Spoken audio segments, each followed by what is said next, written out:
Voici ce qu'on vous cache sur vos dépenses. Coucou, salut, salut. Bonjour, bonsoir, l'URES, on m'appelle, bienvenue sur l'une de mes chaînes, l'URES Business et Finance. Ici, on apprend à gagner de l'argent. Ici, on apprend bien sûr à augmenter notre compte en banque. Ici, on apprend à investir. Et ici, on apprend l'éducation de l'argent qu'on apprend nulle part.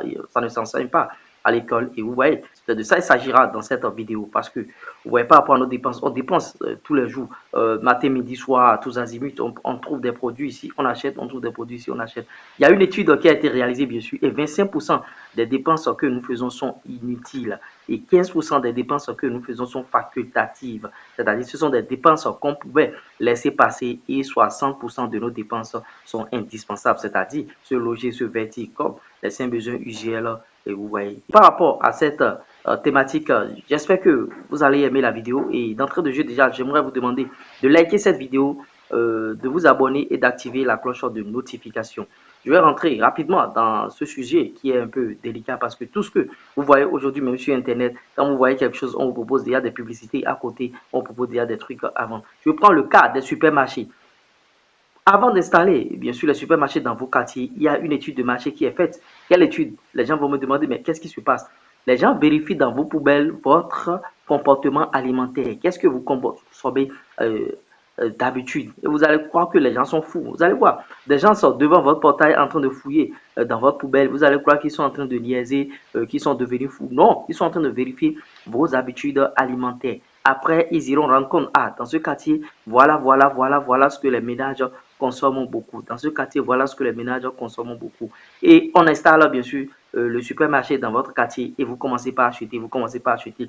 Vous verrez même à la sortie des supermarchés, à l'entrée, je prends d'abord à l'entrée, les choses sont installées à telle enseigne que quand tu trouves un produit, quand tu achètes, tu vois automatiquement l'autre et ça attire ton attention. Tu dis, bon, je vais encore acheter ça. Et sans planifier, sans bien sûr budgétiser, tu te mets dans cette dépense et tu achètes. Maintenant, à la sortie, si tu es avec ton enfant, tu vas voir sur la table, au niveau du supermarché, au niveau de la caisse, tu vas voir des bonbons là, tu vas voir des chocolats et tout et tout. Toi, tu n'as pas vu, mais ton enfant a vu et l'enfant va dire, bon, je vais prendre ce bonbon là, je vais prendre ces chocolats là rapidement pour pouvoir faire truc et ça va commencer par t'énerver, mais au finish, tu vas payer ça et vous voyez, c'est ton compte en banque, c'est ta poche qui est en train de se vider comme ça parce que tu as pris le supermarché. Maintenant, il y a d'autres habitudes, quelque chose que d'autres font. Qu'est-ce qu'ils font?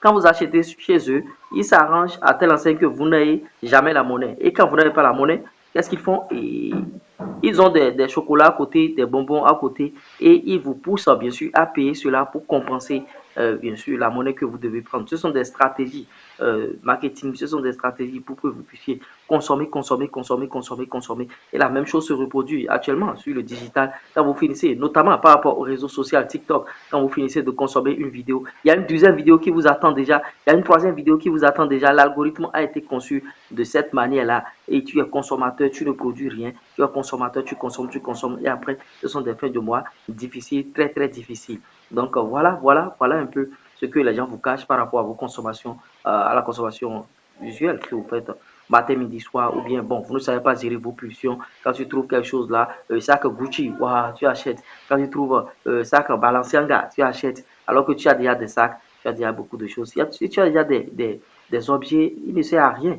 de payer encore ces objets-là pour plaire aux autres. Bon, peut-être, ou bien l'iPhone. Le dernier iPhone est sorti, tu dois aller prendre, alors que tu as déjà un téléphone qui te sert de te connecter, de prendre des appels. Quoi bon encore prendre l'iPhone, tout juste pour montrer aux autres que tu es dans la tendance et tout et tout et tout. J'espère que vous avez aimé ce type de contenu. Si vous l'avez aimé, likez, partagez, abonnez-vous. Et n'oubliez pas d'activer la cloche de notification. Et si vous avez besoin d'aller plus loin, 53 63 87 30. Je ne saurais terminer sans vous demander d'aller vous inscrire sur OneXBet à travers mon code promo LURES35. Ça vous offre 200% de bonus au premier dépôt et tout et tout. J'espère que vous apportez quelque chose de nouveau. Ciao, ciao. Bye.